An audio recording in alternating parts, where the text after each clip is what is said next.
Boa noite a todos, sejam muito bem-vindos. A mensagem de hoje traz como título Janelas na Alma. O sentimento e a emoção normalmente se transformam em lentes que coam os acontecimentos, dando-lhes cor e conotações próprias. De acordo com a estrutura e o momento psicológico, os fatos passam a ter significação que nem sempre corresponde à realidade. Quem se utiliza de óculos escuros, mesmo diante da claridade solar, passa a ver o dia com menor intensidade de luz. Variando a cor das lentes, com tonalidade correspondente, desfilarão diante dos olhos as cenas. Na área do relacionamento humano, também, as ocorrências assumem contornos de acordo com o estado de alma das pessoas envolvidas. É urgente, portanto, a necessidade de conduzir os sentimentos, de modo a equilibrar os fatos em relação com eles.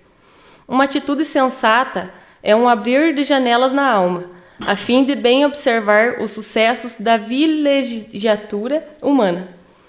De acordo com a dimensão e o tipo de abertura, será possível observar a vida e vivê-la de forma agradável, mesmo nos momentos mais difíceis. Há quem abra janelas na alma para deixar que se externem as impressões negativas, facultando a usança de lentes escuras que a tudo sombreiam com o toque pessimista de censura e de reclamação. Coloca nas tuas janelas o amor, a bondade, a compaixão, a ternura, a fim de acompanhares o mundo e o seu séquito de ocorrências. O amor te facultará ampliar o círculo de afetividade, abençoando os teus amigos com a cortesia, os estímulos encorajadores e a tranquilidade. A bondade irrigará de esperança os corações ressequidos pelos sofrimentos e as emoções despedaçadas pela aflição que se te acerquem. O perdão constituirá a tua força revigoradora, colocada a benefício do delinquente, do mal, do alucinado que te busquem.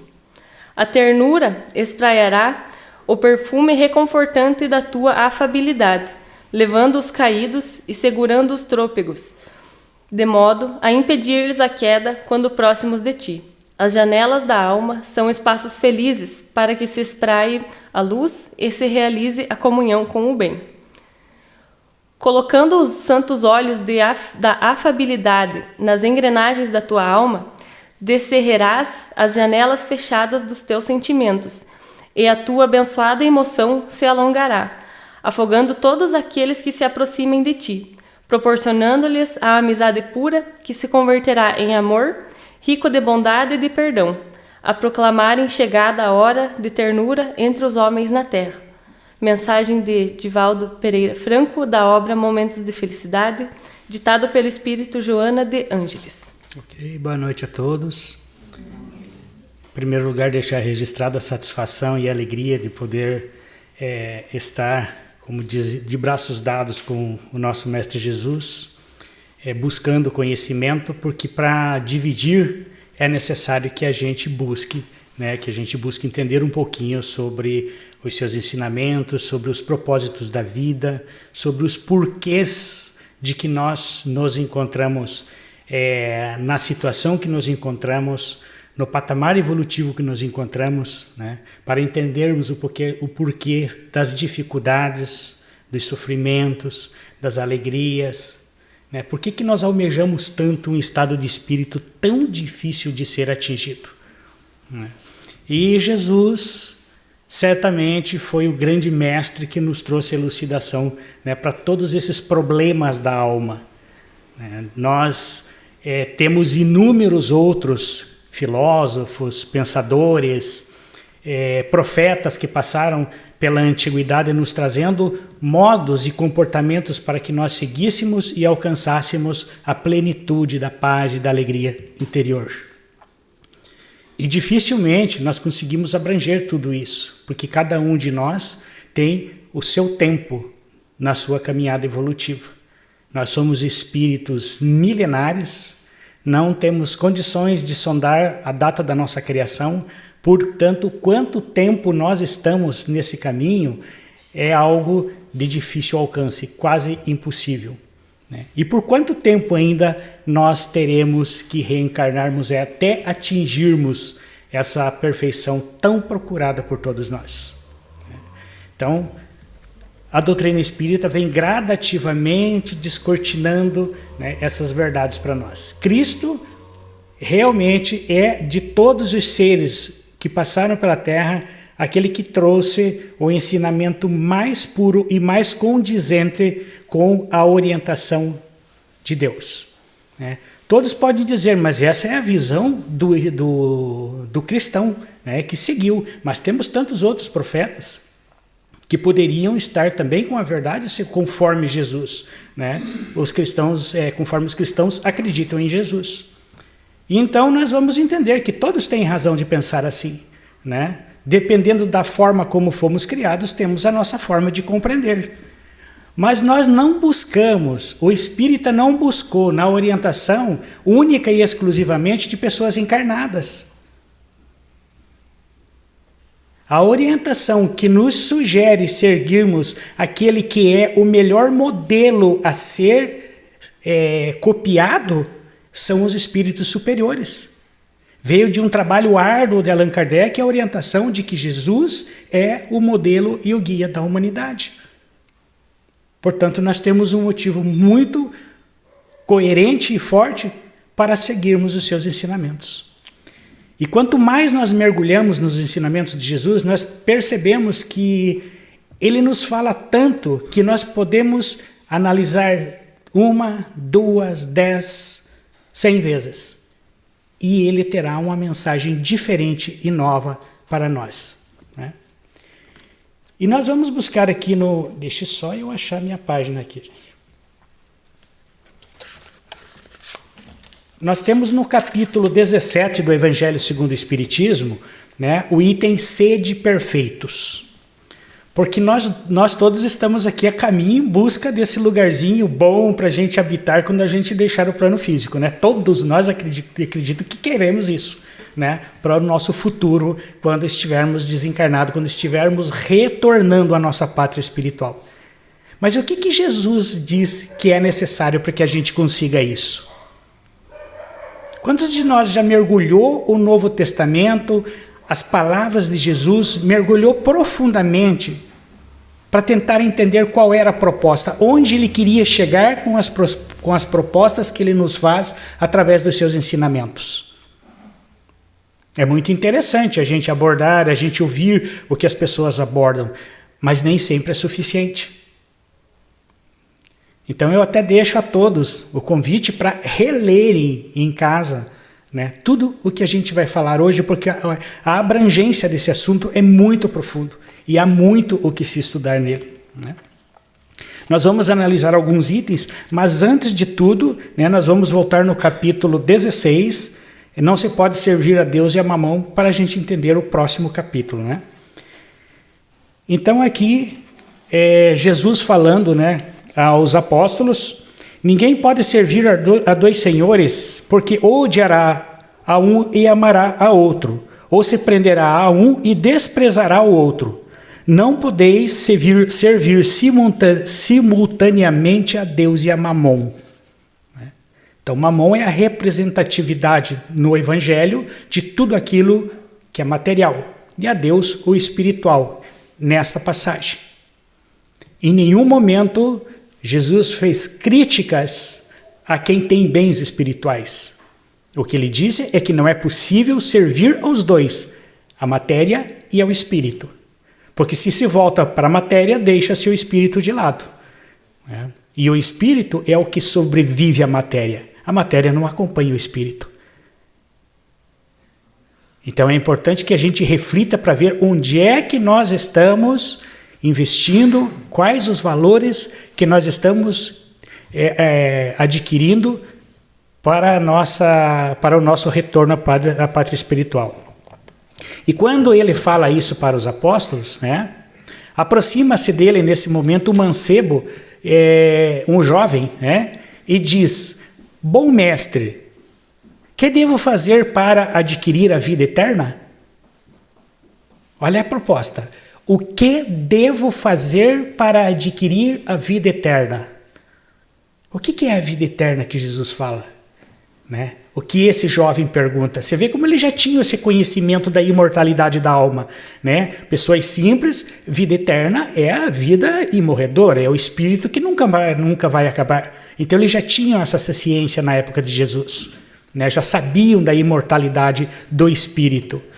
Então ele vem e questiona Jesus. Jesus aproveita para dar uma lição bem bonita, né? Principalmente para aqueles que acham que nós somos pessoas que só fazemos o bem, que não prejudicamos ninguém, né? E ele dá uma lição aqui.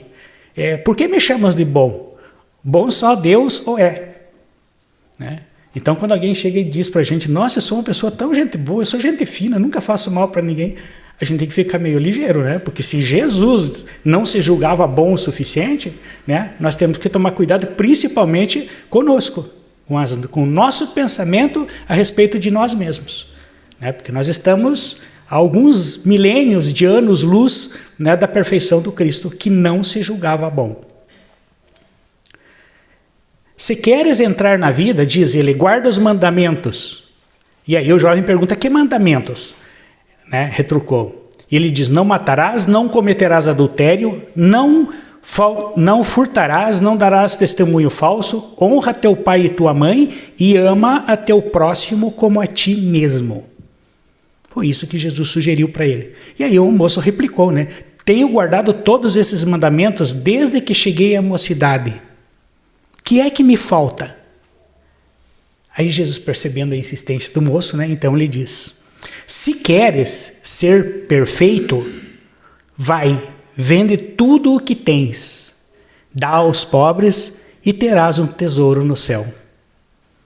Depois, vem e me segue.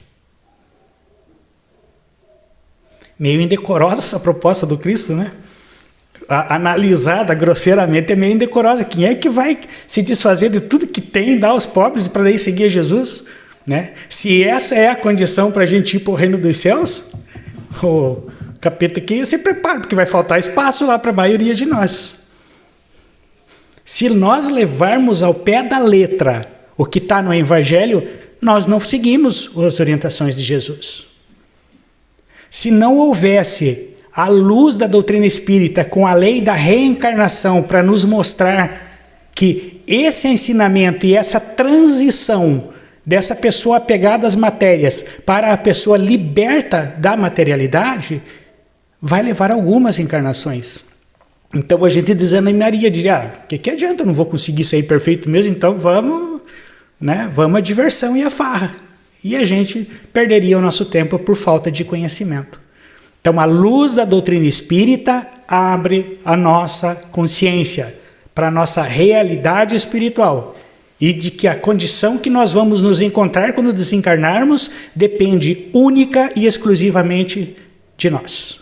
De como nós vamos construir essa condição, né? Bom, aqui ele falou sobre ser perfeito. E esse é o detalhe agora que a gente vai ver. Como é que a gente faz para ser perfeito, né?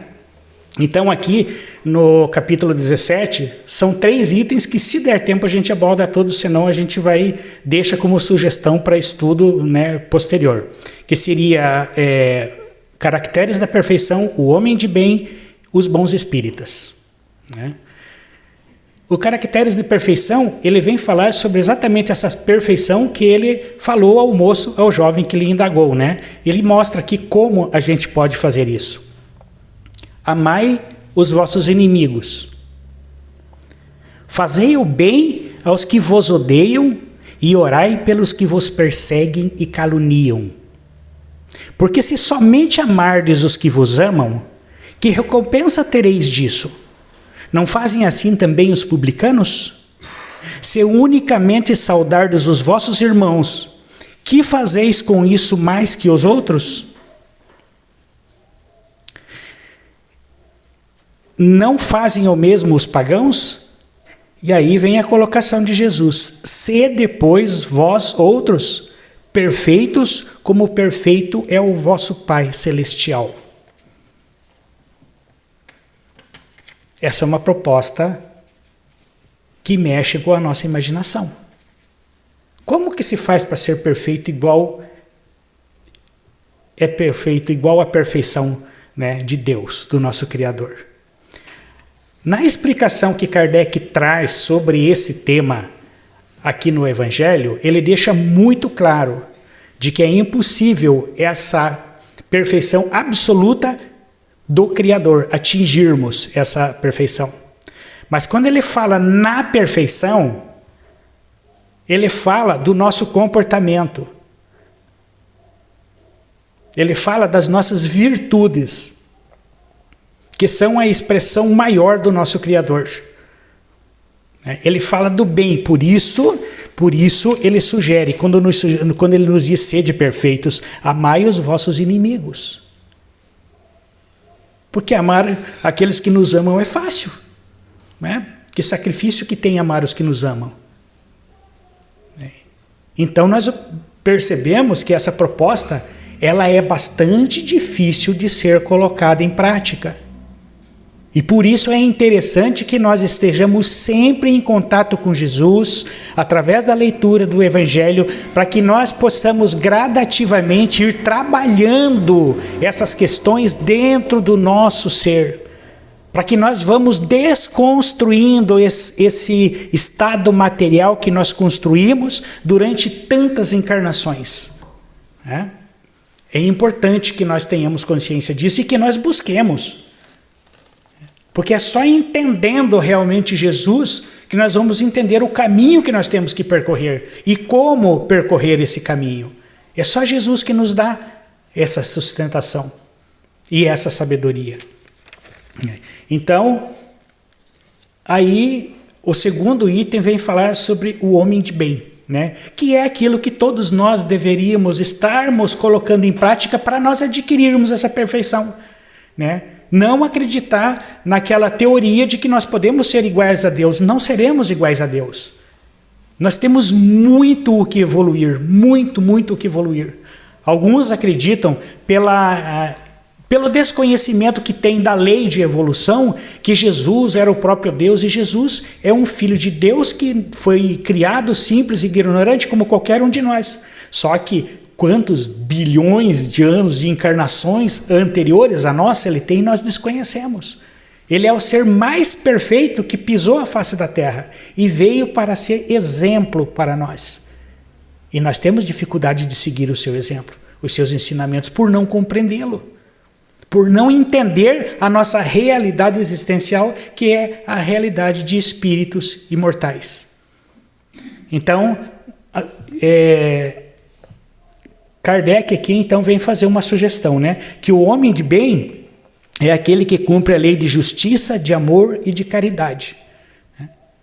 E a gente precisa mergulhar no texto, na profundidade dessa proposta, para entender o que é justiça, o que é amor, o que vem a ser a caridade. A gente precisa entender tudo isso, para que a gente pegue realmente a ideia de Jesus e coloque em prática na nossa vida.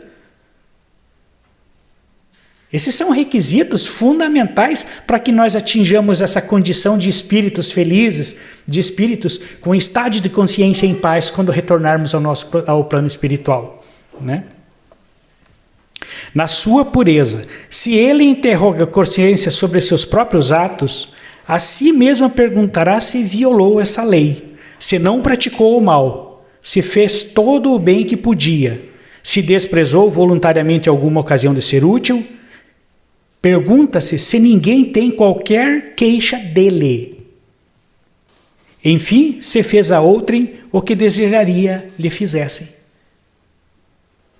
E Jesus é muito contundente nesses ensinamentos, né? Porque em outras questões perguntam para ele, né, vão fazer oferendas a Deus. Ele diz, antes de fazer oferenda ou qualquer agrado a Deus, primeiro vai e acerta-te com o teu irmão enquanto estás a caminho. Enquanto estamos encarnados, vamos nos acertar. Porque todo aquele mal que nós fizermos e não fizermos questão de corrigir, a vida colocará essas vítimas nossas no nosso caminho, em outras existências. Na forma de familiares difíceis, de chefes difíceis, de subalternos difíceis, de pessoas que vão atrapalhar a nossa existência pelo que nós fizemos. Foi a nossa própria construção. Nenhum sofrimento é por acaso na nossa existência. Há a lei de causa e efeito que é perfeita. A lei da justiça. Então o homem de bem deposita fé em Deus, na sua bondade, na sua justiça, na sua sabedoria.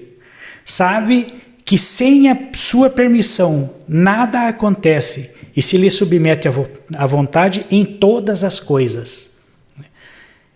Precisamos então conhecer a Deus, saber o que é Deus, entender que Deus não é um ser humano igual a nós, não é porque diz o Evangelho que nós fomos criados à imagem e perfeição e à imagem e semelhança de Deus, que Deus é como nós, né? Os povos antigos, na tentativa de interpretar essa orientação do Evangelho, criaram uma figura de um homem, né? E colocaram um homem material ali. E nós trouxemos para a nossa imaginação aquela imagem de um Deus, um Senhor, né, idoso, barbudo, que estava lá, né, criando uma pessoa. E não é isso.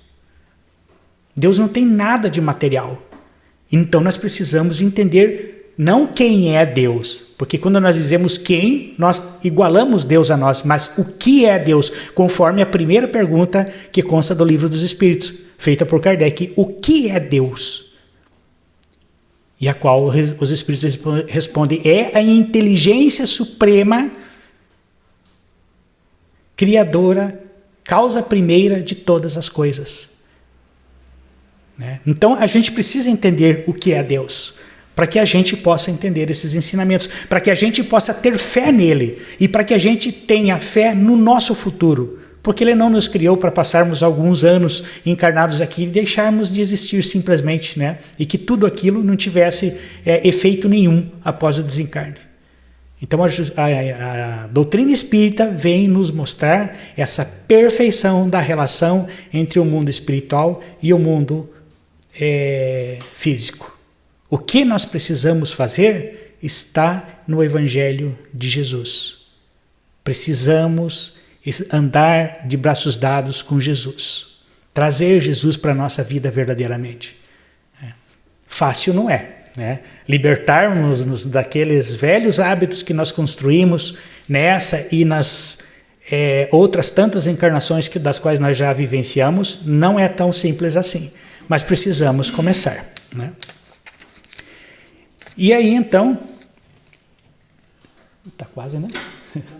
Dá mais uns minutinhos. Então, daí nós passamos esse item, tem mais tópicos para serem lidos, esse do homem de bem. Fica a sugestão, pessoal. Peguem o Evangelho, leiam em casa. É muito bom. Reflitam, porque a gente realmente viaja, né, no tempo, nas nossas existências. A gente percebe quanto que a gente precisa evoluir, o quanto que nós precisamos estudar ainda sobre o Espiritismo, sobre as leis divinas, né? Que às vezes a gente acha que amar a Deus sobre todas as coisas e ao próximo como a ti mesmo, como Jesus sintetizou nessa toda a lei e os profetas, a gente acha que é tão simples, mas é muito complexo para a gente compreender. É necessário mergulhar nisso.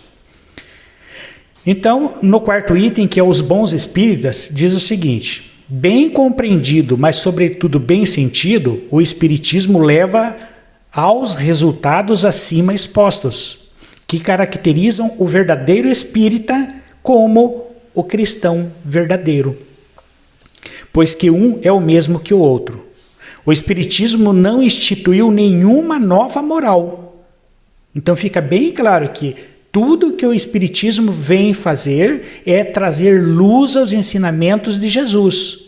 Aquelas interpretações que não eram possíveis sem a ótica espírita, sem a reencarnação como um processo de progresso e evolução, ficaria impossível a interpretação e a compreensão de alguns textos de Jesus, né?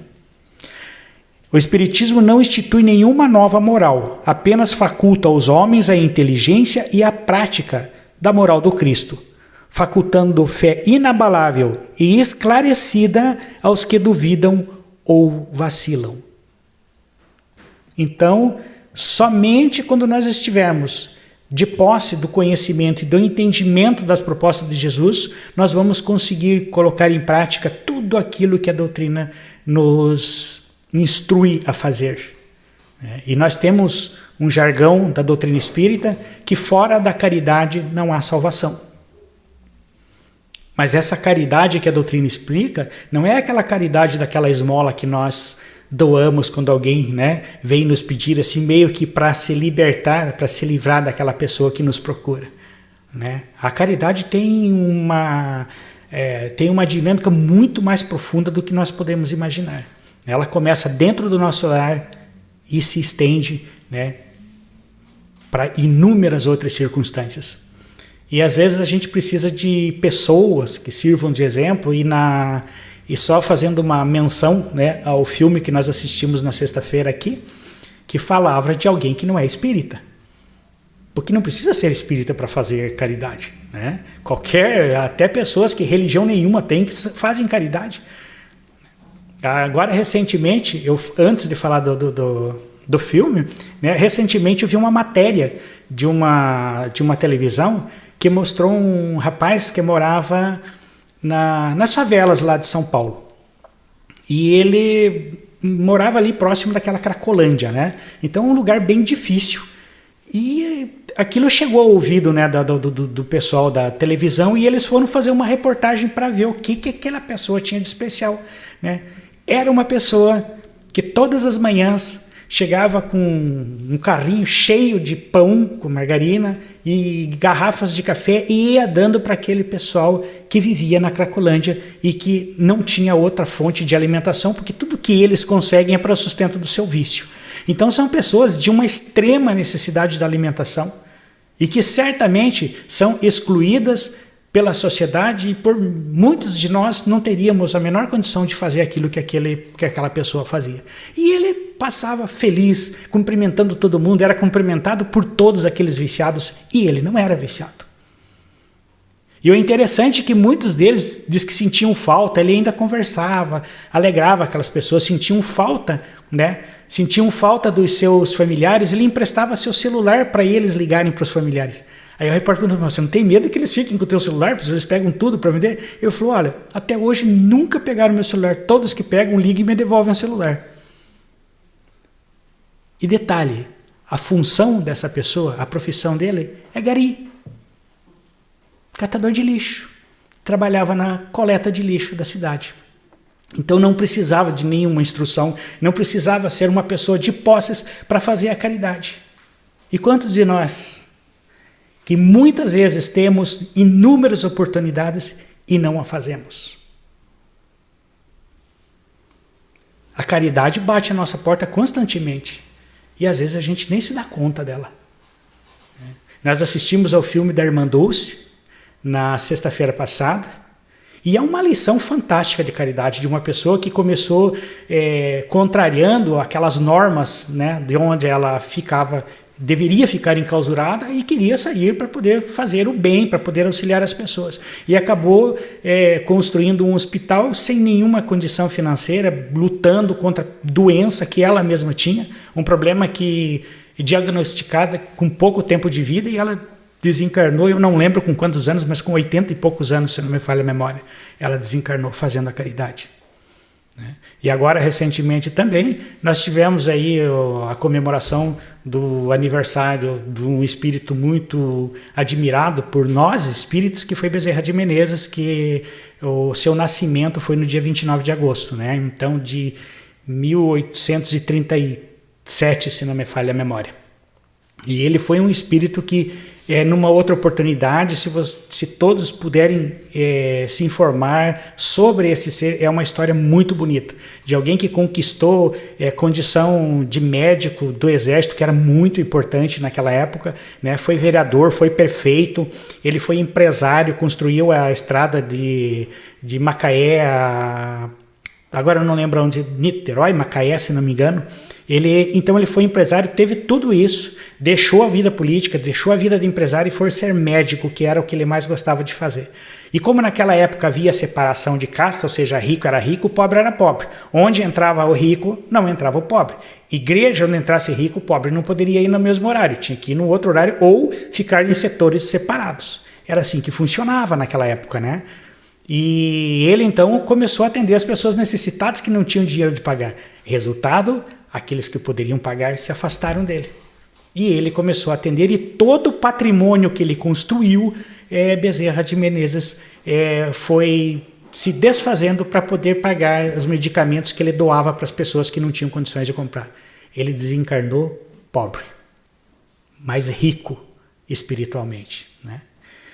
Então eu agradeço a todos aí a atenção, peço desculpas pelo horário que a gente estendeu um pouquinho, né? E que Jesus nos abençoe e permita que nós continuemos essa busca, né, da nossa instrução e da nossa evolução espiritual. Muito obrigado.